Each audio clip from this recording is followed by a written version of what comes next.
Welcome to the Fear and Greed Business Interview. I'm Adam Lang. For businesses, there are few commodities as precious as trust.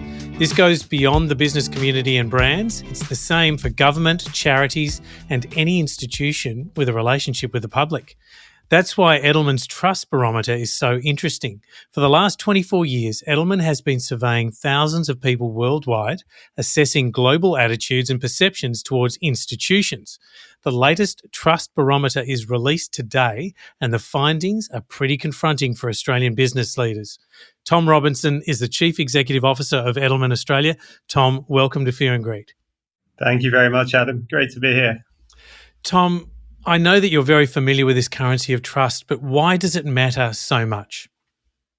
Firstly, trust is quite personal. It dominates the relationships of almost every interaction we have, which is key, as it's a measure of a relationship between someone and something or someone else. And it's two-way. And when that balance of trust leans one way or another, when we're asking to be trusted, we see levels impacted, and it's fragile, it's hard-earned, and it's easily lost. And for business leaders, trust defines an organization's license to operate. It's whether it can lead and succeed as well. Trust is the foundation that allows an organization to take responsible risk, and if it makes mistakes, how it will rebound from them as well.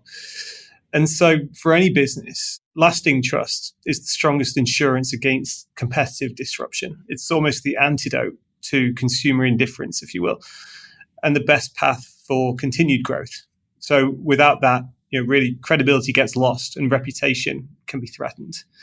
So that's why we look at trust as a real measure for how not only the economy is doing, but what we need to do in future to continue to grow and succeed together. So let's take a look at some of the broad trends in the research. Establishment leaders are not trusted to tell us the truth. Has this been in long-term decline? It has to a point. So we've been studying trust now for 24 years. And so that's allowed us to look at some of these kind of larger macro trends that play a role in society. And this dispersion of authority from institutional leaders that we once held so dear towards now community, people like me, so to speak, friends, neighbours, colleagues and co-workers.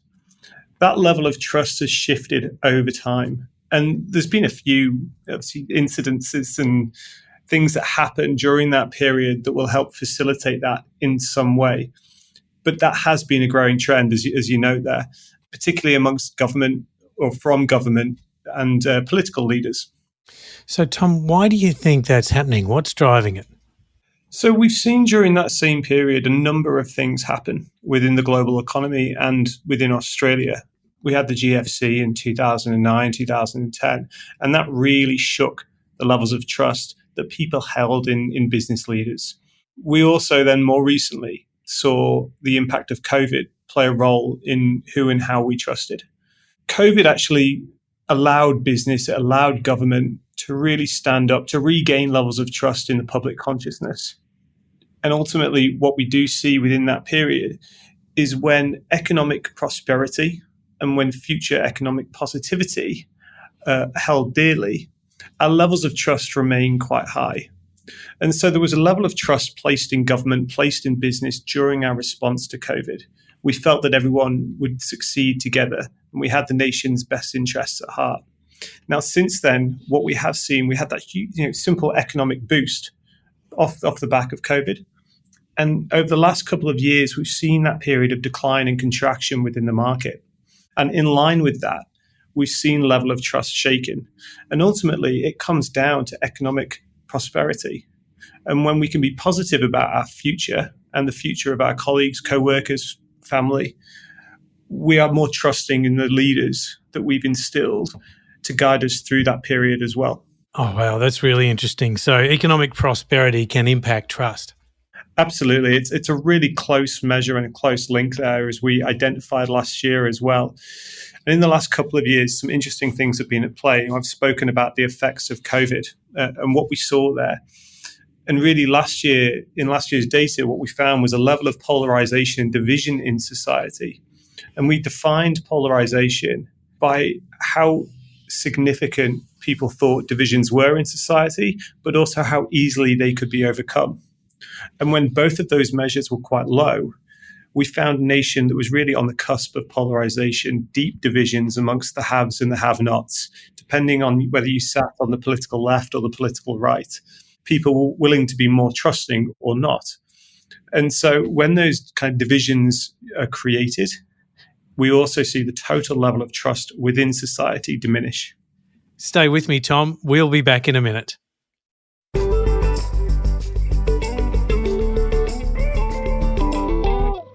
I'm speaking to Tom Robinson, Chief Executive Officer of Edelman Australia.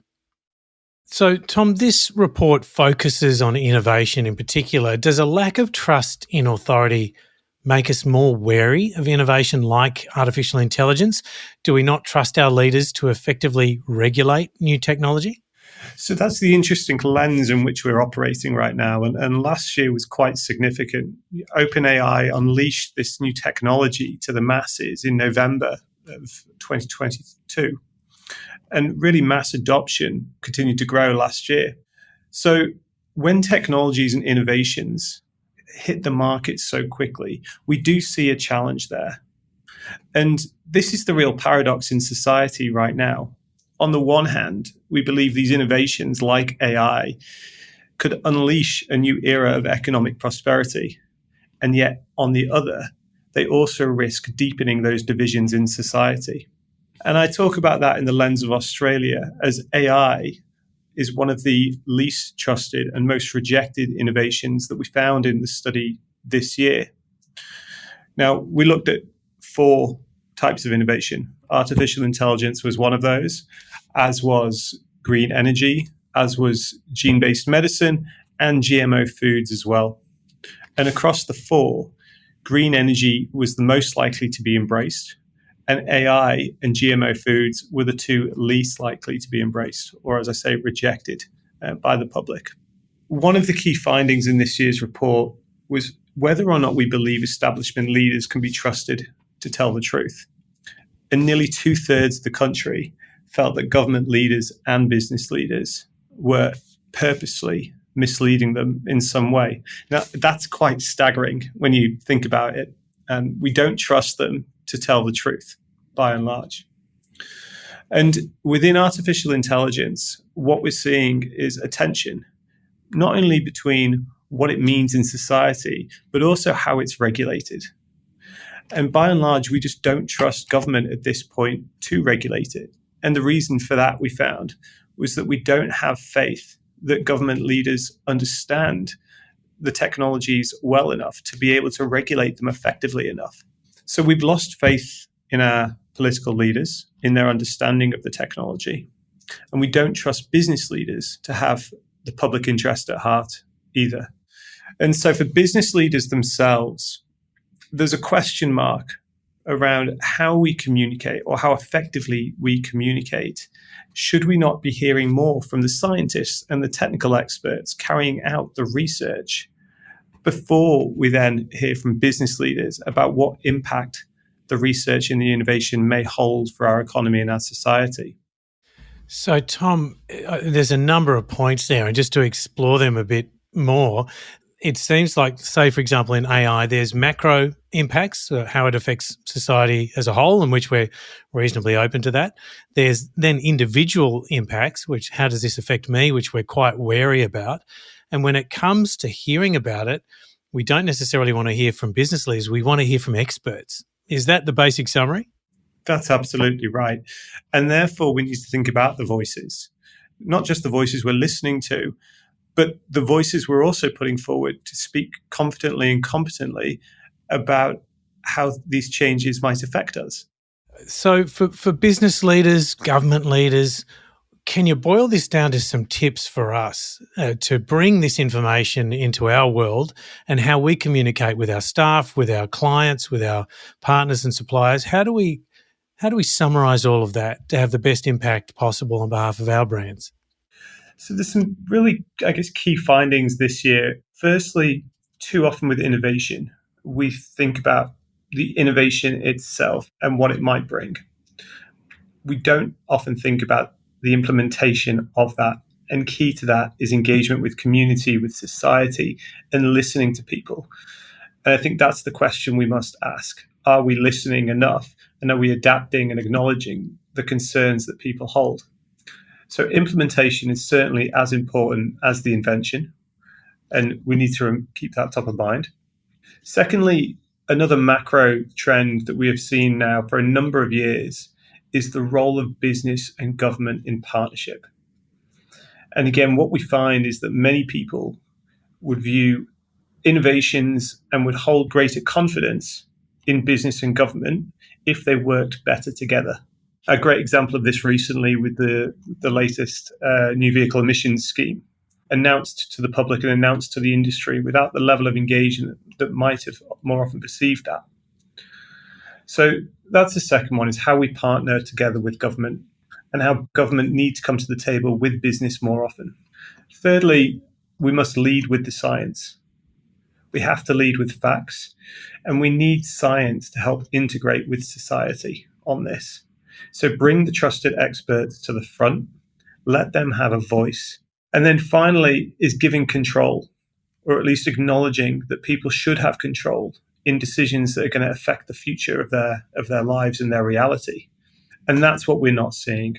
I think certainly across business and across government, decisions are being made that are going to impact many for many years to come.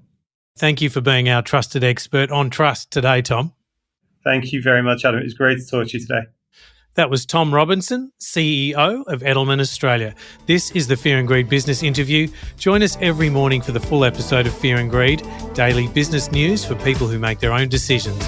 I'm Adam Lang. Enjoy your day.